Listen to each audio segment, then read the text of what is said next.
Welcome back. ఒక ప్రధాని ప్రజల కష్టాలు మరిచిపోయి ఇలా దేశాలు పట్టుకుని తిరగటం అవసరమా అని ప్రతిపక్షాలు గొంతు చించుకుంటుంటే మోడీ మాత్రం తనకేమీ పట్టదన్నట్లు టూర్ల మీద టూర్లు వేస్తూనే ఉన్నారు. ఈ టూర్లు పెట్టుబడుల కోసమా లేక ఇంటర్నేషనల్గా తన ఇమేజ్ పెంచుకోవడానికా? మోడీ కూడా నెహ్రూలా అంతర్జాతీయంగా వెలిగిపోవాలని కలలు కంటున్నారా అంటూ కాంగ్రెస్ విమర్శిస్తోంది. మోడీ ఫారిన్ టూర్లపై కాంగ్రెస్ వాదనల్లో నిజమెంత?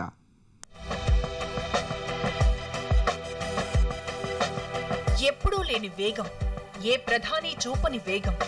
అందుకే మోడీ విదేశీ టూర్లు ఇప్పుడు ప్రముఖంగా అందరి దృష్టిని ఆకర్షిస్తున్నాయి.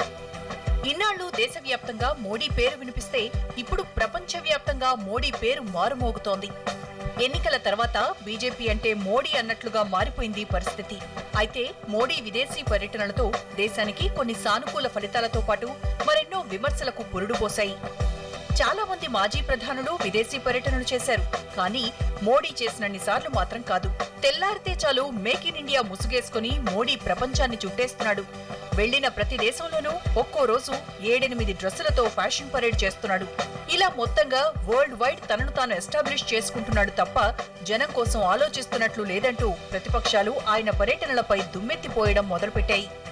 మోడీ ఇమేజ్ పెంచుకోవడానికి అది ఉపయోగపడవచ్చు, కానీ అదొకటే ఆయన ఉద్దేశం కాకపోవచ్చు. ఆయన ఉద్దేశం ద్వైపాక్షిక వాణిజ్య సంబంధాలను మెరుగుపరచుకోవడం ఆయన ప్రధానమైనటువంటి ఉద్దేశం కావచ్చు.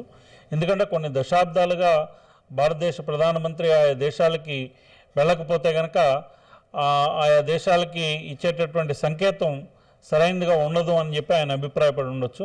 అందుకని ఎవరైతే దశాబ్దాలుగా ఏ దేశాలకైతే వెళ్ళలేదో ఆయా దేశాలను ఆయన మొదటి ప్రధాని క్రమంలో సందర్శించడం జరిగింది. సో విదేశాలతో వాణిజ్య సంబంధాలు మెరుగుపరచుకోవడానికి ఆయన పర్సనాలిటీని, ఆయన ఇమేజ్ను పెంచుకోవడం కూడా దానికి కూడా ఉపయోగపడి అది దేశానికి వాణిజ్యపరమైనటువంటి అవకాశాలను ఇస్తే అది మంచిదే అవుతుంది. ఇక మోడీ పర్యటనల మీద కాంగ్రెస్ ఉపాధ్యక్షుడు రాహుల్ గాంధీ తీవ్రంగా విరుచుకుపడుతున్నారు. ఈ ఏడాది తొలినాళ్లలో హాలిడే నుంచి వచ్చిన రాహుల్ మొదట్లో మోడీ టూర్లను చిన్నగా విమర్శించి ఆ తర్వాత దాన్ని ఆయన పార్టీ అటాకింగ్ స్ట్రాటజీగా మార్చేశారు. మొదట్లో ప్రధాని మోడీ గారిని అప్పుడప్పుడు ఇండియా కూడా రమ్మనండి అంటూ చమక్కులు విసిరిన కుర్రాడు ఆ తర్వాత మీడియా ముందు బహిరంగ వేదికలపై నిండు సభలో కూడా మోడీ టూర్లపై విమర్శలు గుప్పించాడు. దేశంలో రైతులు ఆత్మహత్యలు చేసుకుంటూ ఉంటే ప్రధాని విదేశాల్లో తిరగడం ఏంటని ప్రశ్నిస్తున్నారు. మోడీ విదేశీ పర్యటనలన్నీ కార్పొరేట్ వర్గాల కోసమేనని, వాటి వల్ల సామాన్యులు, బడుగు జీవులు, రైతులకు ఎలాంటి మేలు కలుగుతుందో చెప్పాలంటూ కాంగ్రెస్ ఉపాధ్యక్షుడిగా రాహుల్ ప్రశ్నల వర్షం కురిపిస్తున్నాడు.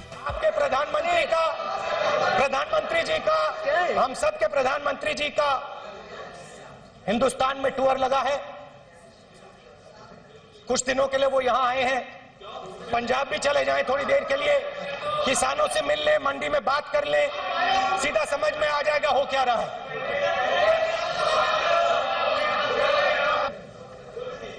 क्या किसान मेक इन इंडिया नहीं करता है? क्या जो किसान गेहूं देता है हिंदुस्तान को, वो क्या मेक इन इंडिया नहीं है? क्या वो कुछ और है? సమస్యలు ఒక్కటే కాదు, మోడీ ఎన్నికల ప్రచారంలో ఇచ్చిన హామీల్లో ఏ ఒక్కటి కూడా నెరవేర్చలేదంటూ కాంగ్రెస్ దుమ్మెత్తిపోస్తోంది. ఇచ్చిన మాటను నెరవేర్చే ప్రయత్నాలు చేయకుండా ఇలా దేశాలు పట్టుకుని తిరుగుతూ మోడీ ఎంజాయ్ చేస్తున్నారంటూ మాటల తూటాలు పేలుస్తున్నారు. దేశం నిండా సమస్యలు, పెరుగుతున్న ధరలు, కేంద్ర సర్కారు అవినీతి, బయటపడుతున్న స్కామ్లు, వీటన్నింటి మీద సమాధానం చెప్పలేకపోతున్న మోడీ విదేశాల్లో మాత్రం బహిరంగ సభల్లో ఉపన్యాసాలు దంచడం ఆశ్చర్యంగా ఉందంటూ విమర్శిస్తున్నారు. విదేశీ పర్యటనలో సైతం కాంగ్రెస్ యొక్క అనౌచిత్యాన్ని, కాంగ్రెస్ యొక్క తెంపరతనాన్ని, కాంగ్రెస్ యొక్క అవినీతిని, లేదు అన్నట్టయితే యూపీ యొక్క అవినీతిని, తెంపరతనాన్ని ఆయన తెగనాడినటువంటి పరిస్థితి చూసాం. దీని మీద విదేశాల్లో కూడా ఈ ఆరోపణలు, విమర్శలు అవసరమా అనేటువంటి దీన్ని కూడా మనకు వినిపించింది. కానీ మొన్న వెళ్ళినప్పుడు వాటి గురించి ఆయన మాట్లాడలేదు. కారణం ఏంటంటే ఆ సమస్యలు ఆయనకు కూడా ఉన్నాయి కాబట్టి మాట్లాడలేదు. ఇది చాలా స్పష్టంగా మనకు కనిపించినటువంటి తేడా. సో ఇలాంటి అవకాశం, పరిస్థితి ఆయన ఇవ్వకుండా ఉండాలి అన్నట్లయితే ముందు ఆ సమస్యలను పరిష్కరించాలి. లలిత్ మోడీ సమస్య లేకపోతే ఇతరత్ర సమస్యల్ని ఆయన స్పష్టంగా పరిష్కరించగలిగిన రోజున తిరిగి మళ్ళీ గతంలో మోడీలాగా ఆయన కంఠాన్ని గంభీరంగా వినిపించగలుగుతారు. ప్రజా సమస్యలు వదిలేసి తిరగడం ఒక్కటే కాదు, మోడీ టూర్ల వెనక దాగున్న బిజినెస్ కోణాల్ని కూడా బయటపెట్టి విమర్శలు గుప్పిస్తున్నాయి ప్రతిపక్షాలు. సార్వత్రిక ఎన్నికల్లో బీజేపీ ప్రచార ఖర్చంతా భరించిన కార్పొరేట్ కంపెనీలకు ప్రయోజనం చేకూర్చేందుకే మోడీ ఫారెన్ టూర్లు చేస్తున్నారనేది వాళ్ల ఆరోపణ. మోడీ ఆస్ట్రేలియా పర్యటనలో అదానీ సంస్థకు బొగ్గుగనులు దక్కడాన్ని ఇందుకు వాళ్లు ఉదాహరణగా చెప్పుకొస్తున్నారు.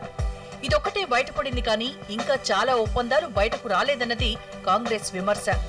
మోడీ ఆస్ట్రేలియా టూర్ వల్ల అదానీ అధినేతలు కోల్ మైన్ ఇండియా ప్రాజెక్టును దక్కించుకున్నారని, ఈ ప్రాజెక్టు విలువ 70,000 కోట్లకు పైమాటే అన్నది ప్రతిపక్షాల ఆరోపణ.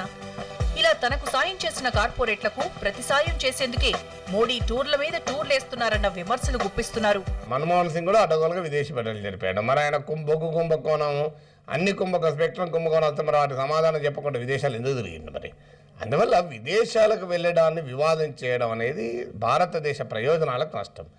అయితే వ్యాపం కుంభకోణంలో కానీ లేదా మనకు సుష్మా స్వరాజ్ మోడీ గేట్ కుంభకోణం, లలిత్ మోడీ గేట్ కుంభకోణంలో కానీ ఖచ్చితంగా ప్రధానమంత్రి నోరు విప్పాల్సిందే. ప్రధానమంత్రి దానికి నోరు విప్పాలని డిమాండ్ చేయాలి, ప్రధానమంత్రి మౌనాన్ని ఎండగట్టాలి.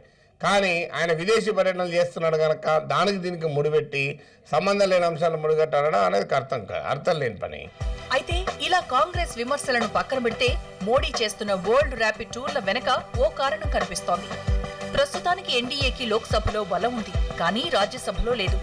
గడిచిన ఏడాదిలో బీజేపీ చాలా రాష్ట్రాల్లో అధికారంలోకి వచ్చింది. ఆ అసెంబ్లీ స్థానాల లెక్కన రాజ్యసభలో ఎన్డీఏ బలం పెరగడానికి మరికొన్నాళ్లు పడుతుంది. అంటే 2016 నాటికి కానీ రాజ్యసభలో ఎన్డీఏ బలం పెరగదు.